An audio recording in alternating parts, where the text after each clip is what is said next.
10 de la mañana, 39 minutos aquí en la República Argentina. La temperatura en Buenos Aires 22 grados 4 décimos. El cielo está nublado, hay una neblina. Supongo que va a mejorar el tiempo, pero eso es lo que tenemos por ahora. Estamos en otoño, nada de qué quejarnos. Allí está Rocío González en la operación técnica, está Ale Blanco con las noticias a cada hora en punto. Mi nombre es Dani Salzman y arrancamos un coffee break muy especial. Tenemos un montón de notas, entrevistas, columnas y por supuesto estamos en el día de recordación de las víctimas de la Shoah y del heroísmo. Un día particular, se está desarrollando la marcha por la vida allí entre Auschwitz y Birkenau en Polonia, y también, por supuesto, todo lo que atañe a la muerte del Papa, que también sigue siendo noticia y lo será seguramente por muchos días más, no solo por lo que está sucediendo ahora, sino también por la sucesión, justamente. Pero vamos a arrancar directamente con una entrevista. Vamos a dialogar con Francisco Gil White, que es antropólogo, político, es historiador, tiene una maestría en ciencias sociales en la Universidad de Chicago, tiene un currículum enorme, es autor de muchísimos libros, de muchísimos textos, y tiene entre otras, una especialidad en el tema del conflicto árabe-israelí y en el tema del antisemitismo. Y no me parece que sea un día, si es que pudiera haber uno más apropiado que hoy, para hablar de antisemitismo y de conflicto árabe-israelí, todo eso en conjunto. Francisco, ¿cómo estás? Dani Salzman te saluda. ¿Qué tal? Mucho gusto. Muchas gracias por la invitación. No, gracias por atendernos. Bueno, Francisco, hoy es un día particular en el que recordamos la Shoah, sus víctimas y a sus héroes, y sabemos que estás trabajando sobre una mega obra que es el colapso de Occidente, pero que a su vez habla del el nuevo holocausto. O sea, ¿cuáles son para vos, a tu juicio, las cosas que deberíamos prestar atención, que deberíamos aprender de lo sucedido hace 80 años y que esté sucediendo ahora? Bueno, lo primero es que, como bien dijo Jorge Santayana, quien no recuerda su historia está condenado a repetirla. Entonces, lo que es muy importante es poner atención a todos los aspectos estructurales, políticos, que produjeron Shoah a mediados del siglo XX. Y quizá lo más importante ahí sea que pongamos atención y nos acordemos de lo que hicieron los gobernantes en vísperas de Shoah, porque a ver, lo que nosotros aprendemos en la escuela, el modelo de la historia de la Segunda Guerra Mundial que nuestros profesores nos comunican, es uno en el que todo el mundo es inocente menos Hitler. Entonces, la narrativa que recibimos en la escuela es que la Segunda Guerra Mundial sucedió porque Hitler era un genio malvado y loco. Era una especie de Mefistófeles que quería hacerle daño a todo mundo y tenía además una inteligencia maquiavélica que superaba la de todos los demás gobernantes de Occidente que, según esta narrativa, se oponían a sus metas. Para que una narrativa como esa sea aceptada por los alumnos que cursan las secundarias, preparatorias y universidades de Occidente, y que todos recibimos esta narrativa, es preciso sumergir el tema del eugenismo. O sea, es crucial que nadie te hable del eugenismo. Porque si te hablan del eugenismo, entonces esta narrativa de fue Hitler, ¿no? Y sin Hitler no habría habido guerra mundial y no habría habido Shoah, y por lo tanto él es la causa de todo y hablando de él se explica todo, ¿no? Esa narrativa no la aceptaríamos jamás si hubiéramos escuchado hablar del eugenismo, si nuestros profesores hubieran tocado el tema del eugenismo, pero no lo hacen.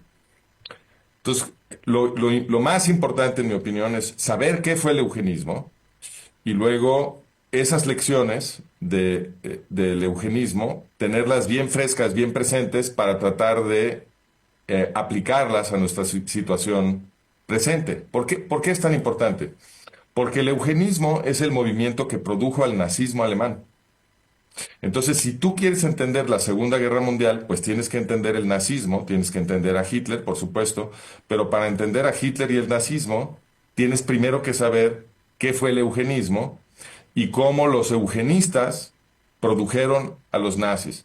Entonces, el eugenismo es la ideología original de la supremacía biológica aria, alemana, nórdica, germánica. Eh, y esta es una ideología que no aparece por primera vez en Alemania. Esta ideología aparece por primera vez en Gran Bretaña en el siglo XIX, poco después de las revoluciones de 1848. Y de hecho surge como una reacción a esas revoluciones, porque las revoluciones de 1848 fueron la entrada al mundo moderno. Ahí es donde empieza el desliz político hacia la democracia liberal. Y el eugenismo lo que estaba tratando de destruir era ese desliz. Estaba tratando de impedir que se creara el mundo moderno democrático. Y Francis Galton, que es el que inventa el eugenismo, lo que quería era definir a los pobres como retrasados mentales para que, retrasados mentales genéticos, según él, para que entonces el Estado pudiera intervenir en retirarles derechos políticos e inclusive reproductivos a los pobres y con eso controlar a la población y mediante la pseudociencia evitar que los occidentales fuésemos liberados y pudiéramos vivir en estados democráticos. Era una estrategia para que a las aristocracias de Occidente no les pudieran arrebatar el poder, la gente de abajo. Y el eugenismo se volvió el movimiento más importante social y político de la primera mitad del siglo XX a nivel mundial. Se invirtió muchísimo dinero, dinero de los grandes industriales de Occidente, los Rockefeller, los Carnegie, los Ford, los Harriman, Thomas Watson de IBM, ahí todos los grandes industriales estuvieron involucrados en esto. También mucho dinero de los industriales británicos. Y este dinero se utilizó para crecer este movimiento que decía que las aristocracias de Occidente debían de gobernar sin consultar a la gente de abajo, porque según esta teoría, pues todas las aristocracias occidentales son germánicas. Y en eso tienen razón. La caída del Imperio Romano por ahí de la estructura política del Imperio Romano por ahí del año, llegando al año 500, causó que fueron aristocracias militares o castrenses germánicas las que se quedaron con todo el gobierno de lo que habían sido las provincias occidentales de Roma. Entonces eran visigodos en Iberia, ostrogodos y luego también lombardos en el norte de Italia, francos en Francia, Países Bajos y Alemania, anglosajones y luego también normandos en las islas británicas, arriba eran escandinavos. En fin, todas las clases gobernantes de Occidente son germánicas originalmente, aunque algunas, casi todas dejaron de hablar idiomas alemanes, pero todas son germanas y se acuerdan de eso. Entonces, con eso armaron esta ideología de que los germánicos son superiores y que por lo tanto deben de ser la raza maestra gobernante. Y este dinero de los grandes líderes del eugenismo que estaban en Gran Bretaña y en Estados Unidos se envió a Alemania para producir el eugenismo en Alemania, para darle auge al eugenismo en Alemania, y eso fue convertido en el nazismo alemán. Y los eugenistas querían el nazismo para que conquistara toda Europa y destruyera la democracia en todos lados. Y además hiciera un genocidio de judíos. ¿Por qué? Porque los eugenistas, y luego también los nazis, que son los eugenistas alemanes, entienden que el proceso que produce ese desliz moderno hacia la democracia, que inicia con la Ilustración Europea, o inclusive antes con las revoluciones, los intentos de revolución de los protoprotestantes en el medioevo, ¿no? Todo ese proceso tiene su origen en el pensamiento de la comunidad judía, porque los judíos están organizados alrededor de una ley que está anclada en el recuerdo de una revuelta de esclavos.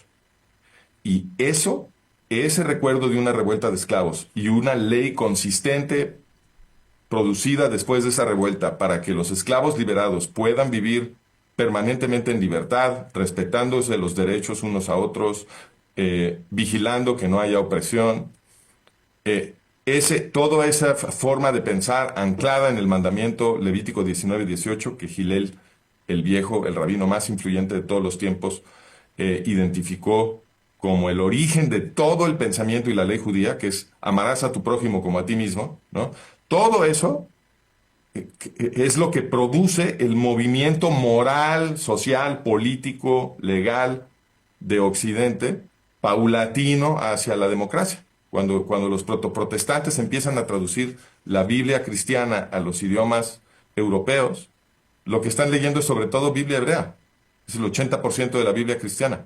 Y entonces los europeos empiezan a leer sobre la revuelta de esclavos y las leyes y toda la moralidad horizontal que quiere horizontalizar a la sociedad, que viene de la ley y del pensamiento judío, y la ética también de Jesús, que es consistente con todo eso. Los radicalizó y todo ese movimiento hacia la democracia que empieza desde el medioevo y que son varias inyecciones de pensamiento judío que nos mueven hacia el mundo democrático, luego con Baruch Spinoza, que es el que produce la Ilustración, todo eso los eugenistas entienden que viene del pueblo judío. Entonces, Shoah no es, como nos dijeron en la escuela, la consecuencia de una explosión de locura de un hombre que estaba desquiciado y que... Sí, Hitler sí estaba loco, pero los que escogieron a Hitler y lo impulsaron y lo apapacharon y le prepararon el tablero geopolítico para que conquistara toda Europa, esos estaban en Estados Unidos y Gran Bretaña y no estaban locos. Entonces, lo que tenemos que recordar en el contexto de Shoah es toda esta estructura geopolítica que produjo Shoah, y en la cual estaban involucrados los líderes en Francia, en Gran Bretaña, en Estados Unidos, en toda Europa, porque todos estaban en este club de eugenistas.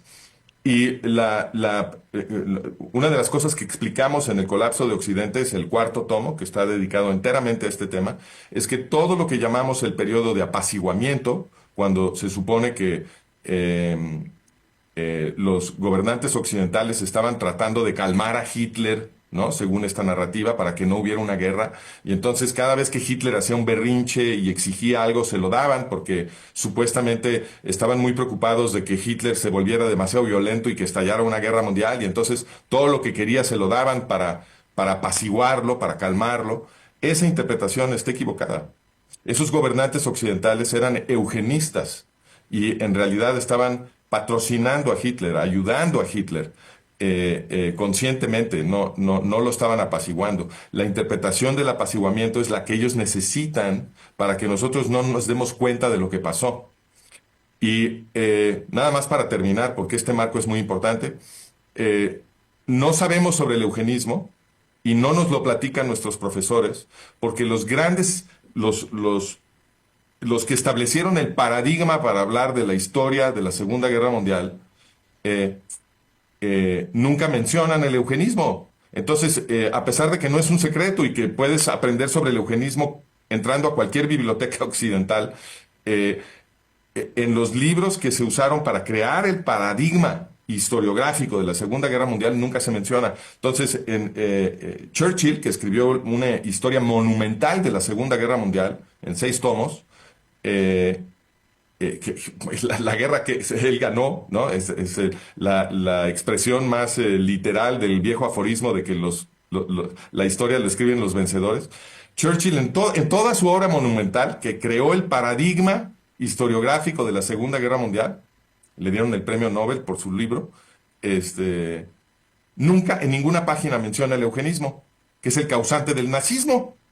Y William Shirer, que es la otra gran influencia para crear el paradigma historiográfico de la Segunda Guerra, escribió Auge y Caída del Tercer Reich.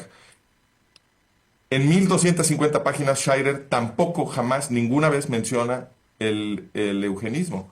Entonces, ya no sé qué hacer con la iluminación, perdón, porque tengo una luz muy rara aquí, está entrando el sol, pero No me va a ayudar tampoco la luz eléctrica, entonces me voy a ver muy raro, pero eh, nadie menciona el eugenismo, entonces cuando tú vas a la escuela, tus profes, eh, la narrativa que ellos te dan es la narrativa de Churchill y de Scherer, aunque nunca los hayan leído, porque es el paradigma que utiliza todo mundo. Entonces en la escuela nadie te habla del eugenismo porque ese paradigma no lo contempla.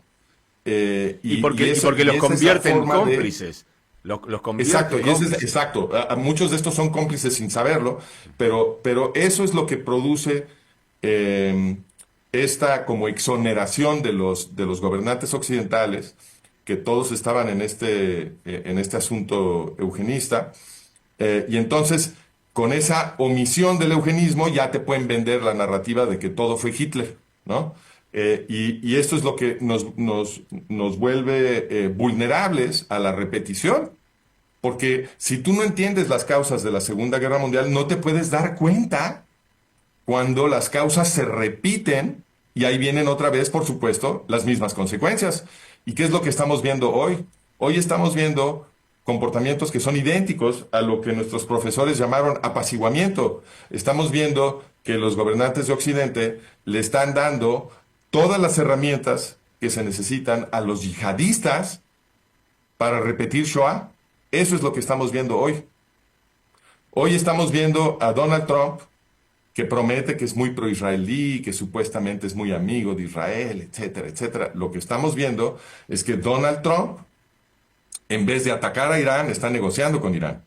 En vez de destruir a Irán, está entrando en un proceso que nuevamente le va a liberar muchísimo dinero a los gobernantes de Irán, que por supuesto eso les va a permitir mantenerse en el poder y seguir financiando todas las distintas estrategias que ellos tienen para preparar la destrucción genocida del Estado de Israel. Y no es nada más Irán, están aliados con Qatar, están aliados con Egipto, están aliados con Arabia Saudita, están aliados con Líbano, están aliados con Turquía, están aliados con todos los jugadores alrededor de Israel que quieren destruir el Estado de Israel y repetir Shoah. Y si eso tiene éxito, si el proceso de destruir al pueblo judío israelí en genocidio tiene éxito y ya están las piezas, en mi opinión, en su lugar. Lo vimos el 7 de octubre de 2023, lo estamos viendo todos los días. Si eso tiene éxito, el resultado va a ser otro colapso de Occidente, porque eso es lo que pasa cuando se organizan grandes matanzas de judíos. En la Segunda Guerra Mundial, no solo mataron entre 5 y 6 millones de judíos en Europa, mataron más de 64 millones de personas en todo el mundo. Goyim, no judíos, gentiles. Más de 64 millones. Y cientos de millones de no judíos fueron esclavizados. Esclavizados. Perdieron el derecho sobre su propio cuerpo. Los convirtieron en esclavos como en la antigua Roma, como en la antigua Grecia. Entonces, esta va a ser la consecuencia, porque esto es lo que siempre sucede cuando hay grandes matanzas de judíos. Cuando convencen a los occidentales de participar con sus gobernantes en el antisemitismo, la respuesta, la consecuencia siempre es la esclavitud de todos los occidentales. Y para allá vamos. Francisco, mencionaste la actualidad y entonces evidentemente también allí aparece Israel, que no existía para la mitad de la primera mitad ni la segunda prácticamente del siglo XX. Y entonces, ¿cuál es el rol de Israel? ¿Qué es lo que Israel puede o no puede hacer? ¿Cuál es el rol de sus gobernantes? Porque en el mundo todos dicen Netanyahu es de derecha, Netanyahu es extremista, Netanyahu quiere la guerra. A los ojos de lo que está sucediendo, no parece ser la figura o la política adecuada para contrarrestar no solo a Irán, por lo que vos decís, a Irán y sus cómplices occidentales. Permíteme prender la luz a ver si mejoras un segundo. Sí, por favor, claro. Ahí está, yo tengo tanta luz, me veo blanco, pálido, como si estuviéramos por desmayarnos, y él tiene la... Creo que no ayudó nada. No, Es no que importa, está... pero ¿sabes qué? Como se escucha tan bien y es tan valioso lo que decís, prefiero quedarme... Ah, mira, ahí está. Ahí estamos, vamos Eh, todavía. Sí, bueno, eh, ahí está planteado. ¿Qué pasa ahora? Porque existe Israel, pero aparentemente Israel tampoco ha tomado o toma las riendas de evitar una nueva Shoah. Bueno, obviamente que ya sabes lo que voy a decir, no me hubieras invitado de otra manera. El problema que tenemos en Israel es que la clase gobernante de cualquier país es corruptible por estos eugenistas. Entonces, ¿por qué por qué estamos viendo eh, una repetición de los patrones políticos y geopolíticos que produjeron Shoah a mediados del siglo XX? Lo estamos viendo porque los eugenistas no se fueron a ningún lado. Los eugenistas se quedaron en el poder. Las clases gobernantes occidentales son las mismas que antes de la guerra. Y de hecho, eso es lo que explica que nadie nos hable del eugenismo en la escuela. Eso es lo que explica que ese tema haya sido sumergido, que seguimos siendo gobernados por los mismos eugenistas y no quieren que nos enteremos, no quieren que veamos la estructura que documentó con tanto cuidado el gran historiador del eugenismo, que es Edwin Black, un historiador que yo ya traje a México 3 veces para que la gente conozca su trabajo. Y es el trabajo de él es obviamente un apoyo muy importante para mi propia documentación sobre el eugenismo. Yo tengo un libro entero sobre el eugenismo que la gente puede ir a leer a franciscogilwhite.com. Pero ¿cuál es el problema en Israel? El problema es que si tú tienes los recursos de una gran potencia occidental como Estados Unidos, si tú tienes un servicio clandestino como la CIA, que tiene un presupuesto para fines prácticos infinito, porque el fisco gringo es la corporación más rica del planeta, de la historia, y el presupuesto del servicio clandestino estadounidense es un secreto de Estado. Entonces, para efectos prácticos tienen dinero infinito y se lo pueden gastar en secreto, el dinero de los contribuyentes. Entonces, tú con esos ríos de dinero, ¿qué puedes hacer? Pues puedes corromper a quien sea. Puedes amenazar y corromper a quien sea. Entonces, lo que hemos visto en los últimos meses en Israel, que no todo el mundo está enterado, me he dado cuenta que este es un escándalo que está muy contenido en Israel, pero es muy diagnóstico de lo que pasa. Lo que se ha visto en Israel en los últimos meses es un escándalo que están llamando Qatar Gate.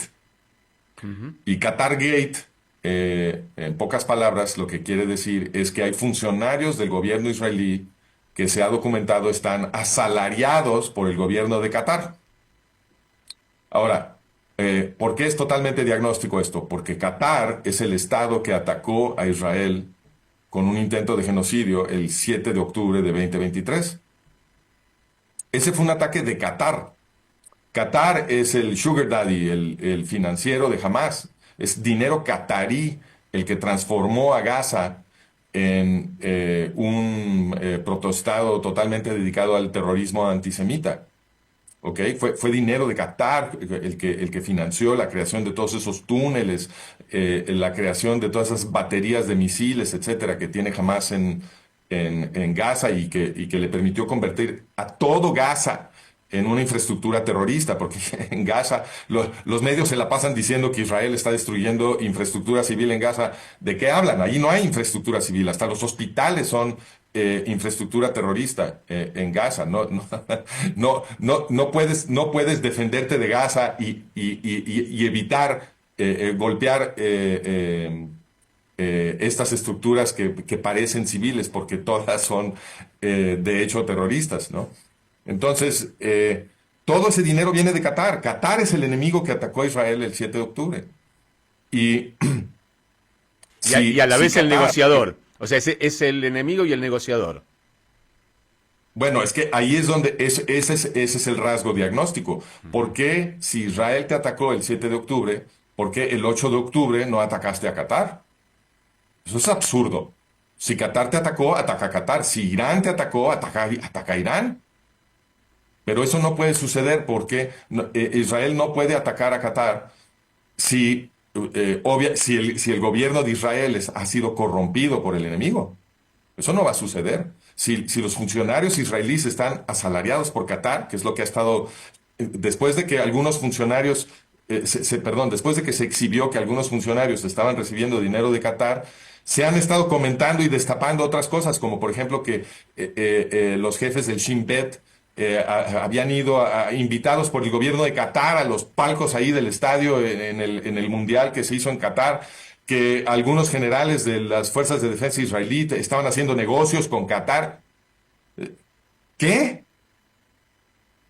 Esto lo que quiere decir es que hay un proceso de corrupción de la clase gobernante israelí, algo que yo vengo diciendo desde hace mucho tiempo, desde hace muchos años yo he estado publicando sobre este problema. Y la corrupción no viene simplemente de Qatar. A ver, hay que entender que Qatar no es otra cosa más que un apéndice de la política exterior del gobierno más poderoso de la historia, que es el gobierno de Estados Unidos. Estados Unidos tiene en Qatar su base militar más importante en toda la zona de África Norte, Oriente Medio y Asia Central.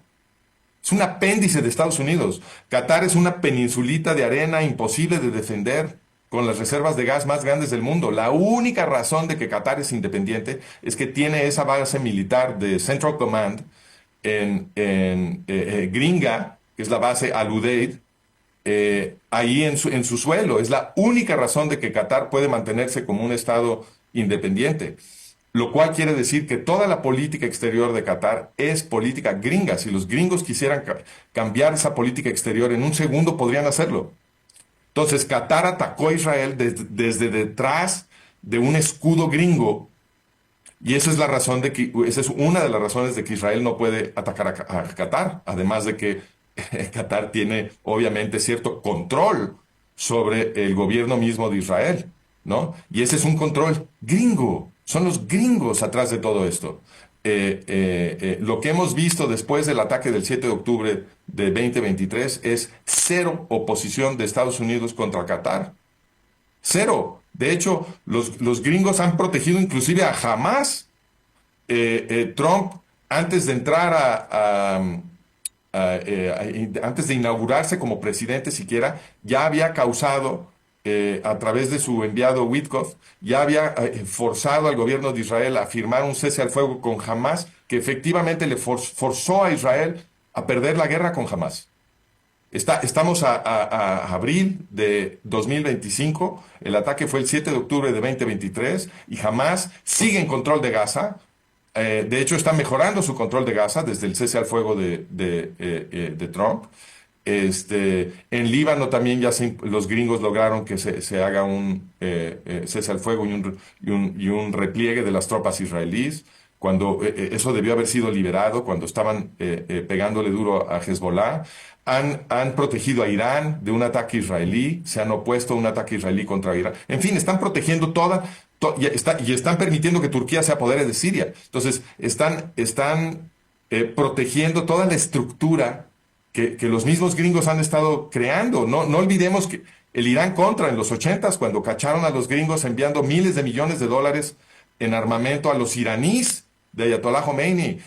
Los egipcios han sido armados hasta los dientes por los mismos gringos, Los saudíes, desde 2003, el gobierno de Estados Unidos envía miles de millones de dólares al ejército libanés, que es una sucursal de Hezbollah, etcétera, ¿no? Todo el marco grita que la clase gobernante eugenista de Estados Unidos ha estado colocando las piezas para destruir al Estado de Israel. Entonces, creo que la lección de la Segunda Guerra Mundial es muy clara. Estamos viendo una repetición transparente casi para quien pone atención de la misma arquitectura que produjo la Segunda Guerra Mundial, que produjo Shoah en la Segunda Guerra Mundial. Deberíamos de estar muy preocupados porque la consecuencia no es nada más para el pueblo judío, la consecuencia es para todos los occidentales y el problema profundo que tenemos es que esa lección histórica no se ha entendido. No se ha entendido que el antisemitismo es la herramienta del totalitarismo, que matan judíos para esclavizarnos a nosotros y para matarnos también a nosotros. Y por eso estamos otra vez al borde de ser esclavizados otra vez. Cortito, porque se nos va a acabar el tiempo. Francisco, si viniera hoy alguien del gobierno de Israel, de este o de cualquier otro, y te dijera, bueno, ¿y qué hacemos? ¿Qué hacemos? ¿Qué política, qué decisión habría que tomar hoy para revertir esto que parece ser como un camino de colisión casi inevitable? Eso no es tan complicado. Lo que pasa es que tiene que haber un verdadero patriota gobernando Israel. Pero lo que hay que hacer no es tan complicado. Lo que hay que hacer es, primero que nada, expulsar a todos los terroristas de Israel. ¿Qué están haciendo los terroristas de la Autoridad Palestina en Judea y Samaria? Son terroristas. Ellos tienen un programa que en inglés le dicen pay for slay, que quiere decir salario por asesinato. Le pagan a cualquier árabe palestino que asesine a un judío, le pagan un salario de por vida. Lo premian por asesinar a un judío civil. Y si muere en el intento, se lo pagan a su familia. Entonces es un pedazo gigante del presupuesto de la Autoridad Palestina. Entonces hay una organización terrorista que su presupuesto está dedicado a matar judíos, que su ideología es producir genocidio en Israel, que está gobernando a los árabes musulmanes en Judea y Samaria. Esto es una locura. Los terroristas de la Autoridad Palestina son los terroristas de OLP Fatah, es lo mismo, nada más se cambiaron de nombre. Y OLP Fatah desciende de la solución final nazi. Fue creada por Haj Amin al-Husseini, que es el padre fundador del movimiento árabe palestino y que estuvo dirigiendo durante la Segunda Guerra Mundial los campos de muerte para Hitler. Tenemos toda la documentación en franciscohillwhite.com. Ahí la pueden consultar. Y no es precisamente un secreto. Lo que pasa es que nunca se comenta en los medios, en ningún lado. Eso es distinto, no es un secreto, es un tema sumergido. Hay que sacarlos de Gaza, por supuesto, también. Y no olvidemos que OLP Fatah también es la creadora de Irán. Eso tampoco es un secreto. Que no se comente en los medios cuando estamos hablando del conflicto árabe-israelí no quiere decir que sea un secreto y que no lo pueda uno documentar con 5 minutos de investigación en Internet, ¿ok? Entonces hay que sacar a todos los terroristas del Estado de Israel. Nunca debieron haber entrado. Después hay que tomar todo el control total de todas las instituciones de los árabes palestinos, porque nadie más que los israelíes puede salvar a los árabes palestinos de volver a ser sometidos a la esclavitud por estos terroristas. Entonces, durante una generación, los israelíes tienen que controlar las instituciones de los árabes palestinos para salvar no nada más a los judíos israelíes, sino a los árabes palestinos. ¿Ok? Todo esto de soberanía para los árabes palestinos, etcétera, es un espejismo. Lo que están pidiendo ahí es que los árabes palestinos continúen siendo oprimidos por estos desquiciados terroristas genocidas. Y luego Israel tiene que ganar la guerra regional. Tiene que liberar Gaza, Judea, Samaria, Líbano, Siria, Irak, Irán y hasta Egipto, hasta el Sinaí. Todo eso lo tiene que liberar para poder tener fronteras seguras. Y claro que lo puede hacer. Israel ya demostró que puede ganar peleando contra 7 frentes simultáneamente. Por supuesto que puede ganar, pero necesita que los gobernantes de Israel, que cuentan con los mejores soldados del mundo, sean fieles a esos soldados y sean verdaderos patriotas que están comprometidos con la defensa del Estado judío y no con ser los sirvientes de los enemigos del Estado judío. franciscohillwhite.com o managementofreality.com van a encontrar un montón de material, mucho de lo que han escuchado, pero mucho más también. Francisco, es un gusto poder escucharte siempre. Te mandamos un abrazo grande desde Buenos Aires. Muchas gracias. Allí está Francisco Hill White, un estudioso del conflicto árabe-israelí, del antisemitismo, de la geopolítica mundial, un hombre con muchísima trayectoria, con el que podés acordar o no, pero propone algo que no todos hacen. Investiguen, estudien, vayan a las bibliotecas, junten material. No es un tema de qué opino, es un tema de qué pasó y qué puede pasar. 11:13, debemos, pero por lo menos una tanda y un informativo.